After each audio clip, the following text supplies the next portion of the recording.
इस वीडियो के एंड तक मैं आपको कॉर्पोरेट वर्ल्ड के प्रो एंड कॉन्स बताऊंगा being an artist. My name is Arshad Syed and let's get started. पहले 5 अच्छी चीज़ें। सबसे पहले ये कि आपको फाइनेंशियल सपोर्ट मिल जाता है। लकीली हम ऐसी एक दुनिया में रहते हैं जिसके अंदर सोशल मीडिया है और उस वजह से कंटेंट क्रिएशन वैल्यू में है, रिक्वायर्ड है इंडस्ट्री में। तो सबसे पहली चीज़ यही है कि फाइनेंशियल सपोर्ट आपको मिल जाता है। आप सुकून से अपना काम कर सकते हो। आपको पता होता है कि एक पे चेक आने वाला है। हो सकता है कि वो पे चेक बहुत कम हो, बट एटलीस्ट आने वाला है। That is more important. This is one benefit that corporate world has. The second is network. जैसे जैसे आप कंपनी में काम करते हो, आप ऐसे लोगों से मिलोगे, both your senior and juniors, who will have different ideas and different creativity, different skill set. Corporate world में काम करने का एक बहुत बड़ा बेनिफिट है कि आप ऐसे लोगों से मिलते हो जिनसे आप अदरवाइज नहीं मिल पाते। That is the second benefit. जब आप कॉर्पोरेट में काम करते हो तो आपको उनकी रिसोर्सेज यूज़ करने मिलते हैं, जिसका मतलब है कि आपको एक हाई ग्रेड मैकबुक या कंप्यूटर दिया जाएगा। मे बी गेमिंग कंप्यूटर हो सकता है, अगर उनके पास नहीं तो रेंटल पे लेके दिया जाएगा। इसकी वजह से आपके काम में, आपके सीखने में खलल नहीं आता। नाउ गिवन कि ये हर जगह नहीं मिलता है, लेकिन फिर भी कॉर्पोरेट में चीज़ें मिलना और रिसोर्सेज मिलना काफ़ी आसान है as compare to freelancing. The fourth thing is personal development. क्योंकि आप कंपनी में काम कर रहे हो, आप ज़्यादा चीज़ों को मना नहीं कर पाओगे। उस वजह से आप बहुत सारा काम कर लेते हो और आपका जो प्रोफेशनल स्पिरिट है या प्रोफेशनल जो स्किल सेट है वो बहुत ज़्यादा इम्प्रूव हो जाता है। क्योंकि आपको अब काम करने की आदत होती है, बजाय इसके कि आप उसके बारे में सोचते बैठो। So you can develop very nicely.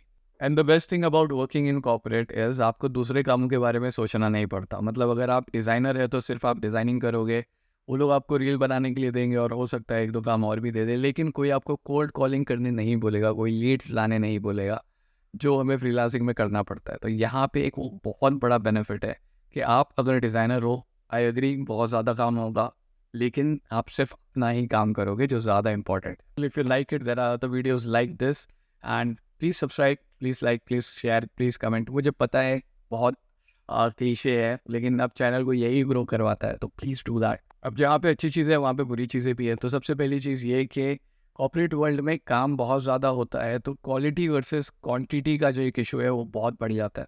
आपके काम में आपको क्वालिटी डिग्रेड होते हुए दिखेगी क्योंकि क्वांटिटी बढ़ते जाएगी। तो जहाँ पे आप एक डिज़ाइन एकदम आराम से सुकून से बनाते थे, वहीं पे अब ये डिज़ाइन बनाने के लिए आपको उतना वक्त नहीं होगा, दूसरी डिज़ाइन पाइल अप हो रही होगी और आप जल्दी काम करोगे। और एक चीज़, आपका ये पैशन प्रोजेक्ट नहीं होता है, आप ये पैसे के लिए कर रहे हो। तो जब आप ये चीज़ पैसे के लिए कर रहे हो, उस वजह से हर चीज़ में आपको मज़ा आए, हर चीज़ आपके हिसाब से हो या आपको पसंद आए, ऐसा ज़रूरी नहीं होता। जो काम आएगा वो करना पड़ेगा और आगे बढ़ना पड़ेगा। बीइंग एन आर्टिस्ट, आप अपना फुलफिलमेंट हमेशा काम में ढूंढते हो कि मेरे काम से मुझे खुशी मिलती है। लेकिन अगर आप कॉर्पोरेट में काम कर रहे हो तो अपने काम से थोड़ा आगे जाके आपको देखना पड़ेगा। सो जो फुलफिलमेंट का आपका एक स्पेस है ना, उससे आपको निकलना पड़ता है, उसको थोड़ा सा सेक्रीफाइस करना पड़ता है और उसके बियॉन्ड देखना पड़ता है कि आपकी लाइफ के जो दूसरे गोल्स है वो अचीव हो रहे हैं कि नहीं। आपका जो रहने का तरीका है वो आपको कंपनी के हिसाब से अलाइन करना पड़ेगा। उसके बाद में डेफिनेटली हायरार्की है, आपके ऊपर आपके बॉसेस होंगे, मैनेजर्स होंगे, जो आपको बताएंगे कि आपका काम सही है या नहीं है। और आई बिलीव ये सारी कंपनीज में नहीं होता, सिर्फ बैडली मैनेज में होता है। I can say that okay, because वहाँ पे माइक्रो मैनेजमेंट बहुत ज़्यादा होता है। तो अगर आप एक ऐसी कंपनी में लगते हैं जहाँ पे लोग आपको एज एन आर्टिस्ट रिस्पेक्ट करते हैं, सो वो तो बहुत अच्छी चीज़ है। लेकिन हाँ, फिर भी हायरार्की होती है, हर चीज़ आपके थ्रू नहीं जाएंगी या आपकी मर्ज़ी के हिसाब से नहीं जाएंगी। Even if you know the best about it, it will still be considered कि बॉस को क्या लगता है, क्लाइंट को क्या लगता है, मैनेजर को क्या लगता है, और डिसीजन उस बेस पे लिया जाएगा। तो हायरार्की जो रहेगी यहाँ पे रहेंगी ही वो। अब एक लास्ट चीज़, आपको अपना बैलेंस ढूंढना पड़ेगा। इसका रीज़न ये है कि क्रिएटिव लोग जो होते हैं ना, वो अपने काम के हिसाब से, अपने मूड के हिसाब से काम करते रहते हो। यहाँ पे वैसा नहीं होता। अगर 9 to 5 का जॉब है तो आपकी क्रिएटिविटी को उस वक्त में फ्लो होना ही है, आपको बैठ के वो काम करके देना ही पड़ेगा। अगर आप क्रिएटिव नहीं फील कर रहे हो तो भी, so you'll have to make calls, you'll have to talk to people, you have to keep yourself in that mood to create, or create even not being in that mood.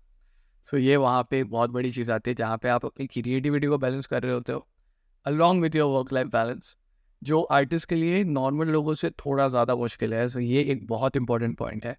So if you are thinking of jumping into corporate world, yes there are benefits and there are problems, you just have to think कि आप किस में fit बैठते